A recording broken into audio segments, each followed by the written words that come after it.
ಅವನು ಎಂದಿಗೂ ಅವಾಚ್ಯ ಶಬ್ದಗಳನ್ನು ಬಳಸಲಿಲ್ಲ. ಶ್ರೀರಾಮನು ಎಂದೂ ಸುಳ್ಳಾಡಲಿಲ್ಲ. ಅವನು ಎಂದೂ ಬೇರೆಯವರೇ ಬಂದು ತನ್ನನ್ನು ಮಾತನಾಡಿಸಲಿ ಎಂದು ಬಯಸಲಿಲ್ಲ. ತಾನೇ ಮುಂಚಿತವಾಗಿ ಎಲ್ಲರನ್ನೂ ಮಾತನಾಡಿಸಿ ಸಂಬಂಧ ಬೆಳೆಸುತ್ತಿದ್ದ. ಅವನೆಂದೂ ಜೂಜಾಡಲಿಲ್ಲ. ಅವನು ತಾನು ಬೇರೆಯವರಿಗೆ ಕೊಟ್ಟಿದ್ದರ ಬಗ್ಗೆ ಎಂದಿಗೂ ಚಿಂತಿಸಲಿಲ್ಲ. ಅವನು ತನ್ನ ಶ್ರೇಷ್ಠತೆಯ ಬಗ್ಗೆ ಎಂದಿಗೂ ಯೋಚಿಸಲಿಲ್ಲ. ಅವನಿಗೆ ಬೇರೆಯವರು ಬೇಕಾದಷ್ಟು ಕೆಟ್ಟದ್ದನ್ನು ಮಾಡಿ ಕೇವಲ ಒಂದೇ ಒಂದು ಒಳ್ಳೆಯ ಕೆಲಸವನ್ನು ಮಾಡಿದ್ದರೂ ಅವನು ಆ ಒಳ್ಳೆಯದರ ಬಗ್ಗೆ ಮಾತ್ರ ಮಾತನಾಡುತ್ತಿದ್ದ.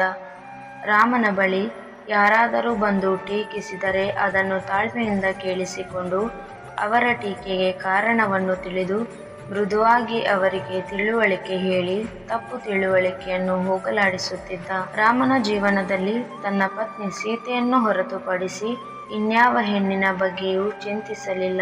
ಸುಖವನ್ನು ಅನುಭವಿಸುವಾಗ ಸಮಾಜ